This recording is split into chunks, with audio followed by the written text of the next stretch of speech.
Hello दोस्तों, कैसे हैं आप सब। एक बार फिर से स्वागत है आपका अपने यूट्यूब चैनल एनी एग्ज़ाम में। इस वीडियो में हम चंडीगढ़ सीटीयू वर्कशॉप स्टाफ के लिए मिनी मॉक टेस्ट की क्लास 14 को अटैम्प्ट करेंगे। जैसा कि मैं आपको पहले बता चुका हूं कि मिनी मॉक टेस्ट में आपके पास इंग्लिश, जीके और मैथ से क्वेश्चंस रहेंगे। कंप्यूटर के क्वेश्चंस, करंट अफेयर के क्वेश्चंस, चंडीगढ़ जीके के क्वेश्चंस, ये आपके लिए मैं अलग से लेके आऊँगा इनकी क्लासेस। और जो आपके ट्रेड के क्वेश्चंस हैं वो भी मैं आपको लिए लेके आऊँगा। अगर आप चाहते हैं कि क्लास जल्दी जल्दी आए, ठीक है, तो सपोर्ट कीजिए चैनल को और वीडियो को लाइक, शेयर और सब्सक्राइब ज़रूर कीजिए अगर आप चैनल पर नए हैं तो। ठीक है, तो फटाफट से क्लास स्टार्ट करते हैं। क्लास 14 का पहला क्वेश्चन देखते हैं कि क्या है। तो फर्स्ट क्वेश्चन आपको स्क्रीन पर दिखाई दे रहा है।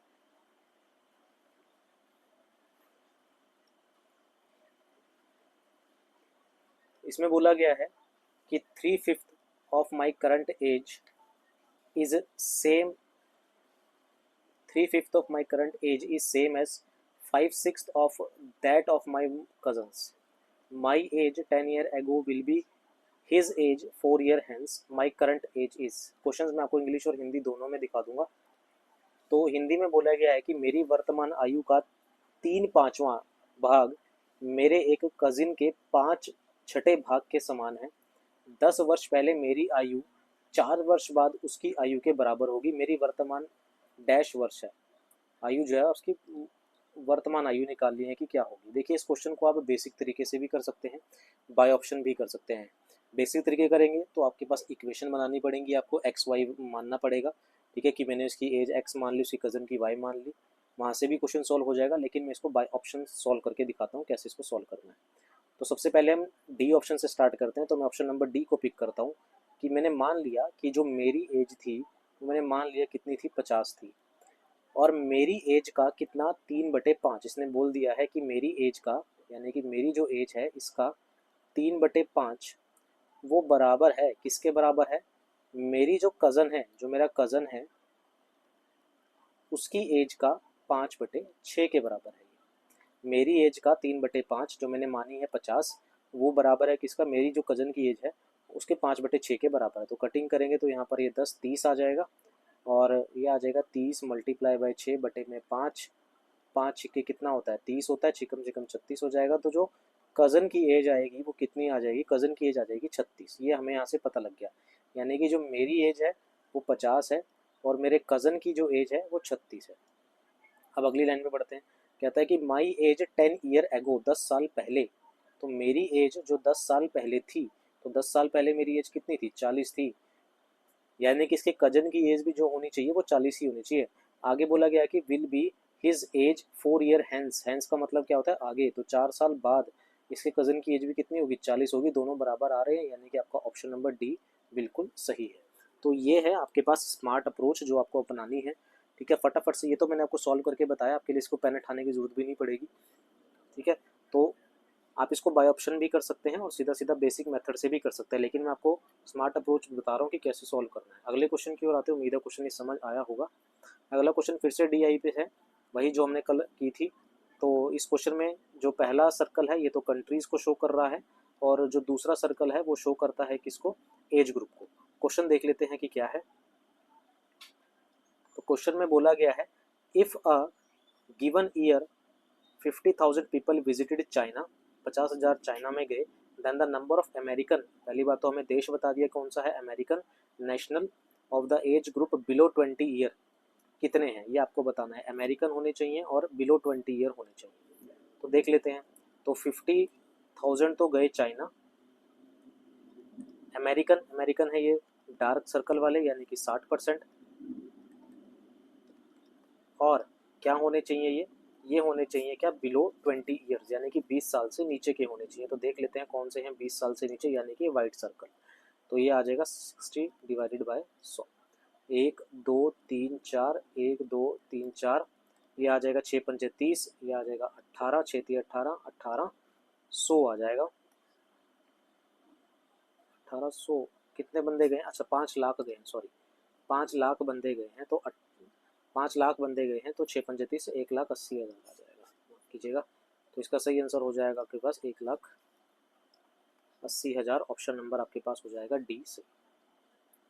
ठीक है, अगले क्वेश्चन की ओर आते हैं। अगला है हमारे पास, a person travel from A to B at a speed of 30 kilometre per hour. कह रहा है कि ए से बी इसको ट्रेवल करना है और ए से बी जाने की इसकी जो स्पीड है वो 30 किलोमीटर पर आवर है, और बी से वापस ए आने में इसकी जो स्पीड है वो 45 किलोमीटर पर आवर है। डायग्राम से आप क्वेश्चन समझ गए होंगे।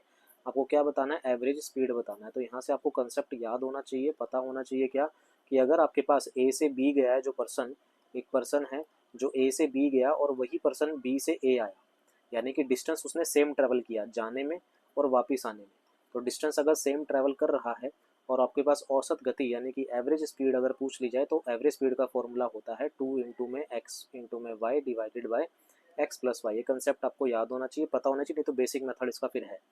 तो 2 इंटू में पहली स्पीड कितनी है 30, दूसरी कितनी है 45, और 30 प्लस 45 कितना होता है 75 होता है। ठीक है, इसको सॉल्व कर लेंगे। 15 पंजे 75, 15 तीये 45, 5 छिके 30, 6 दूनी 12, 12 तीये 36। तो इसकी जो एवरेज स्पीड आ जाएगी वो 36 किलोमीटर पर आवर आ जाएगी। ऑप्शन नंबर डी आपका आंसर हो जाएगा। तो कंसेप्ट ये है कि जब एक पर्सन सेम डिस्टेंस ट्रेवल कर रहा है आने में और जाने में, तो उसकी जो एवरेज स्पीड अगर आपसे पूछी जा रही है तो आप इस फॉर्मूले का यूज़ करेंगे, सीधा डायरेक्ट आपके पास आंसर आ जाएगा। ठीक है, अगले क्वेश्चन की ओर आते हैं। अगला क्वेश्चन है, the speed of a train is 42 kilometre per our. एक ट्रेन है, एक ट्रेन जिसकी स्पीड कितनी है 42 किलोमीटर पर आवर है। It crosses an electrical pole, एक इलेक्ट्रिकल पोल को क्रॉस कर रही है, कितने टाइम में, ये कर रही है 27 सेकंड में। एक यही ट्रेन आगे जाती है जिसकी स्पीड कितनी है 42 किलोमीटर पर आवर है। जब ये आगे जाएगी तो एक प्लेटफॉर्म को क्रॉस करेगी। इस प्लेटफॉर्म की लेंथ हमें नहीं पता कितनी है और इसे क्रॉस करती है 51 सेकंड में, और हमें ट्रेन की लेंथ भी नहीं पता। लेकिन हमसे क्या पूछा गया कि what is the length of the train in metre, यानी कि ट्रेन की लेंथ ही आपको, sorry, what is the length of the platform, platform की लेंथ आपको बतानी है कि क्या होगी। देखिए, इस क्वेश्चन में हमें सिर्फ ट्रेन की स्पीड पता है, हमें इलेक्ट्रिकल पोल को क्रॉस करने का टाइम पता है, ट्रेन की स्पीड पता है, और प्लेटफॉर्म को क्रॉस करने का टाइम पता है।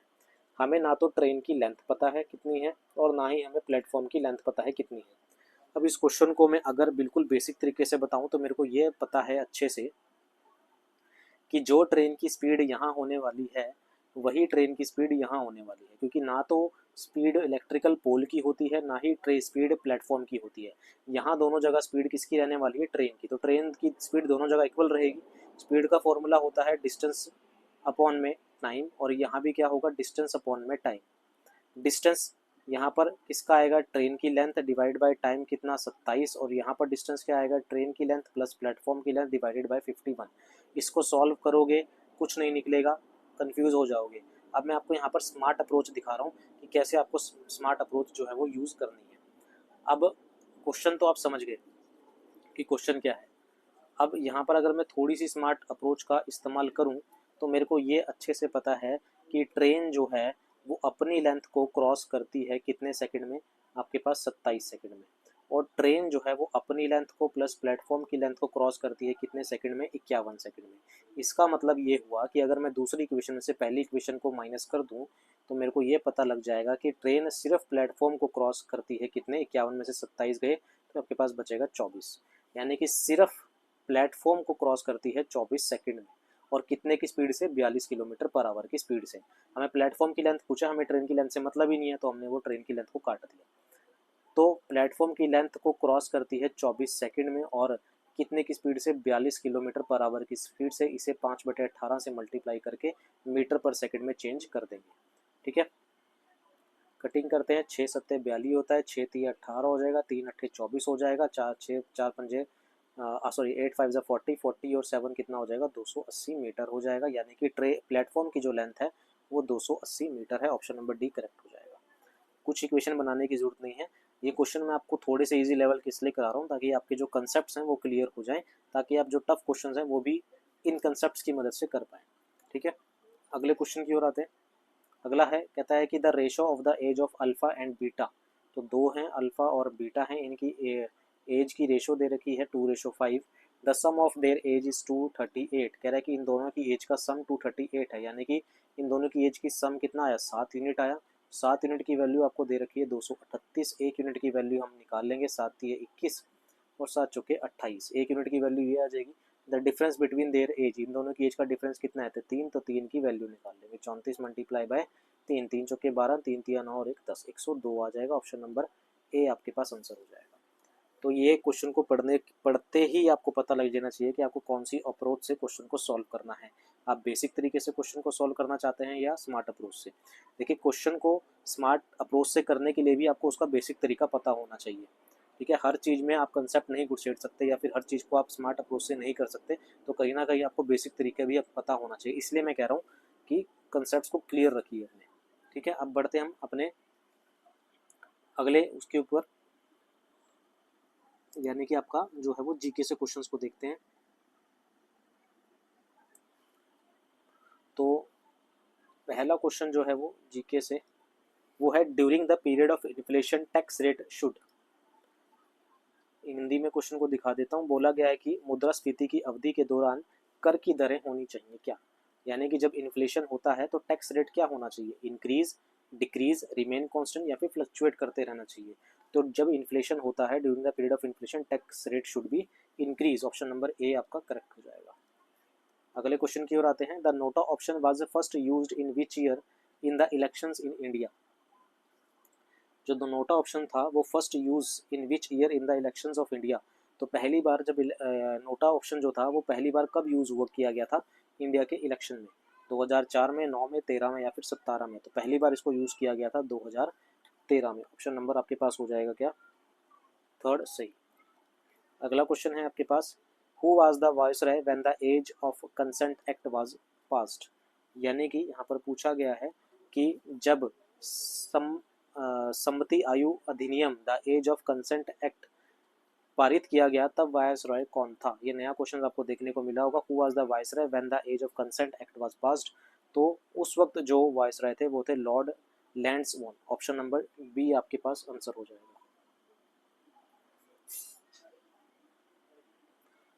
अगला क्वेश्चन है आपके पास, बोला गया है Mahatma Gandhi presides over which session in the INC, Indian National Congress.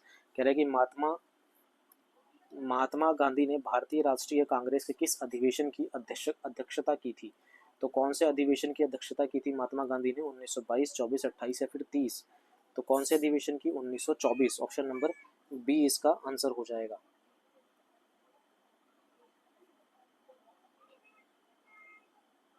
और कहाँ पर हुआ था ये हुआ था बेल्जियम सेशन, ध्यान रखेंगे, बेलगांव सॉरी। ठीक है, अगले क्वेश्चन की ओर आते हैं। अगला है हमारे पास, who among the following has been awarded the Padmashri for his extensive contribution to Mohiniyattam. बोला गया है कि निम्नलिखित में से किसे मोहिनीअट्टम में उनके व्यापक योगदान के लिए पद्मश्री से सम्मानित किया गया है। पद्मश्री से सम्मानित किया गया है किसको, ठीक है ना, has been awarded the Padmashri for his extensive contribution to Mohiniyattam. तो किसे सम्मानित किया गया है, ये किया गया है कनक रेले को। ऑप्शन नंबर ए आपका आंसर हो जाएगा। तो ये थे हमारे पास जीके जीए से 5 इंपॉर्टेंट क्वेश्चंस। अब बढ़ते हैं हमारे पास इंग्लिश के क्वेश्चंस की ओर। तो पहला क्वेश्चन है आपके पास इंग्लिश से, उसमें बोला गया है, my mother always teach me to be reciprocal, disciplined, cooperative and these prevent to become unsupportive and selfish. कह रहा है कि my mother always teach me to be reciprocal, discipline and cooperative and these prevent to become, यह prevent करती हैं क्या बनने में, to become unsupportive and selfish बनने से ये प्रिवेंट करती हैं। तो आपको बताना है कि जो ये डार्क मार्क किया गया है कोऑपरेटिव, इसका एंटोनियम क्या है। तो इसका जो एंटोनियम है वो क्या हो जाएगा आपके पास, ऑप्शन नंबर सी हो जाएगा, अनसपोर्टिव हो जाएगा। अगला क्वेश्चन है एरर से है, कह रहा है कि they did not gives the child anything to eat, no error. आपको बताना है कि 4 ऑप्शन में से कौन से पार्ट में एरर है। दे डिड नॉट में एरर है, गिव्स द चाइल्ड में है, एनीथिंग टू ईट में है, या कोई भी एरर नहीं है। तो पहली बात तो दे से सेंटेंस स्टार्ट है तो प्लूरल हो गया, दे डिड नॉट, गिव्स नहीं आएगा क्योंकि यहाँ पर दे एक प्लूरल फॉर्म है। तो यहाँ पर क्या आएगा, दे डिड नॉट गिव आएगा आपके पास। ऑप्शन नंबर बी में यहाँ पर एरर आ जाएगा। ऑप्शन नंबर बी में, क्यों, क्योंकि दे है तो दे प्लूरल के साथ कभी भी एस या ई एस नहीं आता, तो दे गिव्स नहीं होगा, दे गिव होगा। अगले क्वेश्चन की ओर आते हैं। अगला है, the real life stories of these children are very hard to believing, no error. आपको पार्ट में एरर बताना है कि कौन से पार्ट में एरर है। The real life stories plural है, किसकी, चिल्ड्रंस की स्टोरीज, आर वेरी हार्ड, तो ये आर किसके लिए लगा है, स्टोरीज के लिए लगा है, ठीक है, स्टोरीज प्लूरल है तो आर बिल्कुल ठीक है यहाँ पर। The real life stories of these children are very hard. To believing नहीं होगा, टू के साथ हमेशा क्या आती है, वर्ब की फर्स्ट फॉर्म आती है, तो टू बिलीव हो जाएगा आपके पास। ऑप्शन नंबर सी में यहाँ पर एरर हो जाएगा, ऑप्शन नंबर सी में आपके पास जो है वो एरर यहाँ पर हो जाएगा।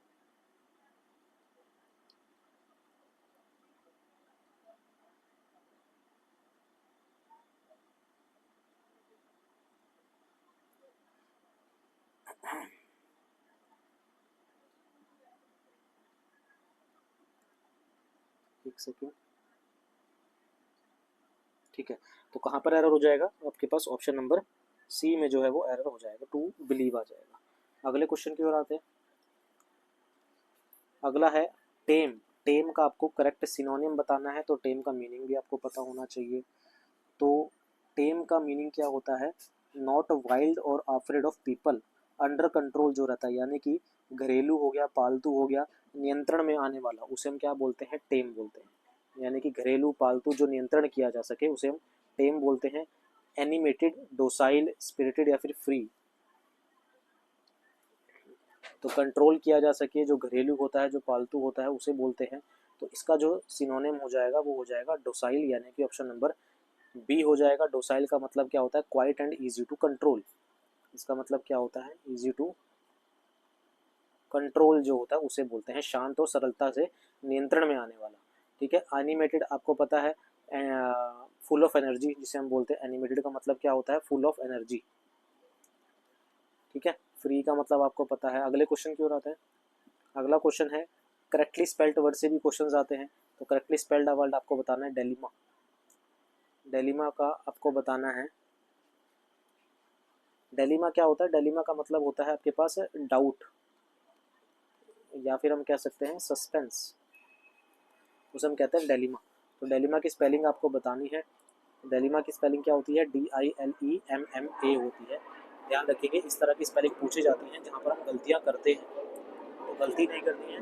डेलिमा का आता है DILEMMA, ये होती है डेलिमा। तो ऑप्शन नंबर आपके पास सी सही हो जाएगा। तो ये थे आपके पास आज की वीडियो के मैथ, जीके और इंग्लिश से क्वेश्चंस। मैं आपको फिर से बता दूं, आपका लाइक, शेयर और सब्सक्राइब मेरे को सपोर्ट करेगा, मेरे को जो है मेरे को इनकरेज करेगा कि मैं आपके लिए वीडियोस जो है वो जल्दी जल्दी लेके आ सकूँ, नंबर ऑफ क्वेश्चंस बढ़ा सकूँ। तो प्लीज़ लाइक, शेयर, सब्सक्राइब जरूर कीजिएगा, सपोर्ट कीजिएगा, और जो भी चैनल पे नए हैं वो इस वीडियो को लाइक और सब्सक्राइब कर दें। मिलते हैं अगले पार्ट में, अभी के लिए इतना ही। Thank you very much.